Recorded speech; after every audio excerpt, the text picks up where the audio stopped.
সবাই বলছে এত পরিষ্কার, এত ভালো আমরা ডেন্টাল কলেজ এবং যেসব ইনস্ট্রুমেন্ট ইত্যাদি আমরা ওখানে রেখেছি। আমি বলেছি কোনো কাকুন্নতা পয়সা কোনো অভাব হবে না ডেন্টাল কলেজ, এবং সেটা যেন নর্থ ইস্টার্ন জোনের মধ্যে one of the best dental college হয়, তার জন্য আমাদের একটা প্রয়াস রয়েছে। যারা ফ্যাকাল্টি আছে ওনাদের সাথে আমার প্রায়শই কথা হয়।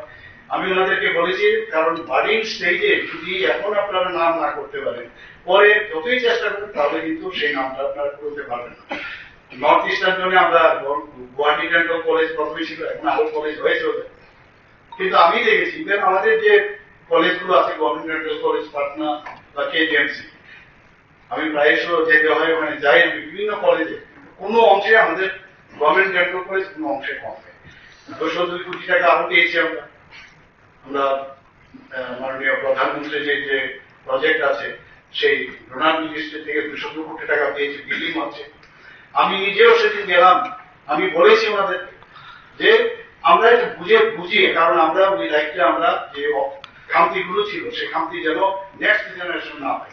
কোথায় গার্লস হোস্টেল হবে, গার্লস হোস্টেলের জায়গাও কিন্তু আমি নিজে গিয়ে সেখানে ব্যবস্থা করেছি, খুব নিয়ার বাই আমাদের যে মন্ত্রীদের থাকার যে ব্যবস্থা, সেই রোডের মধ্যে এই মেয়েদের হোস্টেল থাকবে, এবং তাহলে কাছে হয়ে যাবে, আসতে সুবিধা হবে।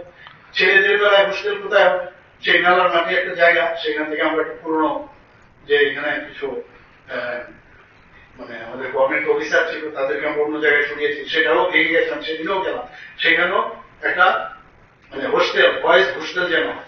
আমি সেটাও বলেছি যে এটা যদি আজকে আমরা 63 ডেন্টাল সার্জন হয়েছে, এখানে পোস্ট আমাদের ডেন্টাল সার্জনের পড়ার সুযোগ রয়েছে, কিন্তু আগামী দিন আপনি ধরে নিন 100 হতে পারে, মিনিমাম 100 হতে পারে, এবং এমডিএস বলে এতগুলো 9টা ডিপার্টমেন্টের এমডিএস সব মিলে সবার জন্য থাকার ব্যবস্থা আগে থেকে না করলে ওই ভাঙো টোকো আবার জায়গায় ঢুকলে এটা যেন না।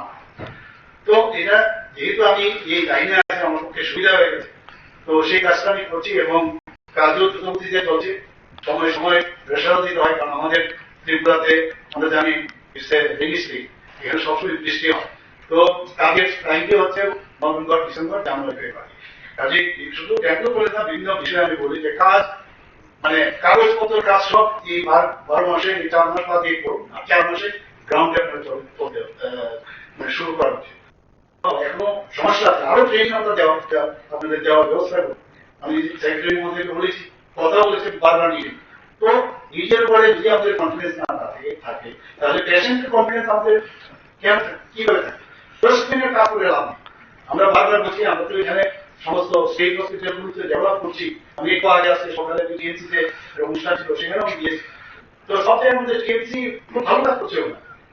তো এখানে একটা কম্পিটিশন, হেলদি কম্পিটিশন যদি হয়, আমাদের নিজেদের উপর যদি আজকে সাব ডিভিশনাল যে হসপিটাল গুলো আছে সেখানে যদি তারা যদি যে সাব ডিভিশনাল হসপিটাল হিসাবে তাদের ইনফ্রাস্ট্রাকচার যা দরকার সম্পূর্ণরূপে সেটাকে করানোর চেষ্টা করছি। সেখানে পাওয়ারের যদি প্রয়োজন হয় সেখানেও আমরা ডাক্তার এবং যারা নার্সিং স্টাফ থেকে আরম্ভ করে অন্যান্য যারা প্যারামেডিক্স আছে তাদেরকে আমরা দিচ্ছি। ডিস্ট্রিক্ট হসপিটালগুলোকে আমরা স্ট্রেংথেনিং করার চেষ্টা করছি। অলরেডি ট্রমা সেন্টার প্রায় 5টা ডিস্ট্রিক্টে আমরা শুরু করে দিয়েছি, আর একটা মানে নর্থে আমার এখনো মনে আছে, আগে যখন আমি পাস করে আসতাম আমাদেরকে একটু ডেন্টিস্ট বলা মানে গভর্নমেন্ট, তো সেটাকে নিয়ে সেই ডেন্টিস্ট থেকে তৎকালীন সময় এডিশনাল হেলথ সেক্রেটারি ছিলেন ডক্টর রতিন দত্ত মহোদয়। ওনার কাছে that time I was the secretary of the association, ওনার কাছে গিয়ে বললাম যে বহু জায়গায় আমাদের মেডিকেল অফিসার ডেন্টাল করে বলা হয়, উনি বলেন যে আপনারা কাগজপত্র নিয়ে আসুন, সেটাকে তো ফাইলে যখন এটা চালাবো তার তো একটা ব্যক্তিগত থাকতে হবে। তো আমার সাথে যখন অন্যান্য যারা সিনিয়র ডেন্টাল সার্জনরা ছিলেন তাদের সাথে আমি কথা বললাম, তো সেগুলো আমরা কালেকশন করলাম। মেডিকেল অফিসার যেটা আর্মির মধ্যে সেটা আছে এবং রেলওয়ের মধ্যে ছিল, তো সেই কাগজগুলো এনে আমরা ডক্টর রতিন দত্ত মহোদয়ের কাছে যাই, এবং তারপরে কিন্তু উনি ওই ফাইল চালিয়ে, এবং উনি কিন্তু এগুলোকে খুব ইম্পর্টেন্ট দিতেন যে ডেন্টিস্ট কেন থাকে। তো আমাদের পরবর্তী সময়ে যারা ডেন্টিস্ট হিসাবে অলরেডি চাকরি দিয়েছিল সেটা কিন্তু চেঞ্জ হয়েছে ডেন্টাল সার্জন করে। ডেন্টাল সার্জন থেকে এখন মেডিকেল হচ্ছে ডেন্টাল। এখানে নার্সিং যারা আগে নার্সিং স্টাফ বলা হয়, কিন্তু আমরা কিন্তু এখন তাদেরকেও আমরা নার্সিং অফিসার করে আমরা তাদের আমার যখন মুখ্যমন্ত্রী হই, হেলথ মিনিস্টার হই, তারপরে সেটাকেও কিন্তু আমরা রেকগনাইজ করি। এবং এগুলো কিন্তু আমাদের না, মাননীয় প্রধানমন্ত্রী নরেন্দ্র মোদীজির নেতৃত্বে যেখানে যার যেরকম সম্মান দেওয়া সেই সম্মান দিতেই হবে, আমরা সেইভাবে কাজ করছি। ডেন্টাল কলেজ বহুদিন ধরে চেষ্টা হয়েছে। তৎকালীন সময়ে যিনি স্বাস্থ্যমন্ত্রী ছিলেন, যিনি তৎকালীন সময়ে ওনাদের রাজত্বেই উনি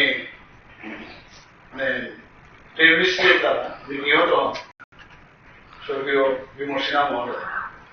ওনার সাথে আমার প্রায় এসব কথাবার্তা উনি বলেছিলেন একদিন আমাকে টেলিফোনে যে আপনি ডেন্টাল কলেজ যদি খুলতে হয় তাহলে একটা প্রিপেয়ার করে আপনি নিয়ে আসুন, আমি দেখছি। আমি বললাম মেডিকেল কলেজ এখানে নেই, ডেন্টাল কলেজ কিভাবে খোলা যাবে? আমি অনেক আমাদের যারা সিনিয়র কলিগ ছিল ওদের সাথে আমি কথা বলার পরে ওনারা বললো বহু জায়গার মধ্যে আছে যে যদি হসপিটাল থাকে, বড় হসপিটাল, সেখানেও কিন্তু ডেন্টাল সার্জারি ডেন্টাল কলেজ খোলা যায়।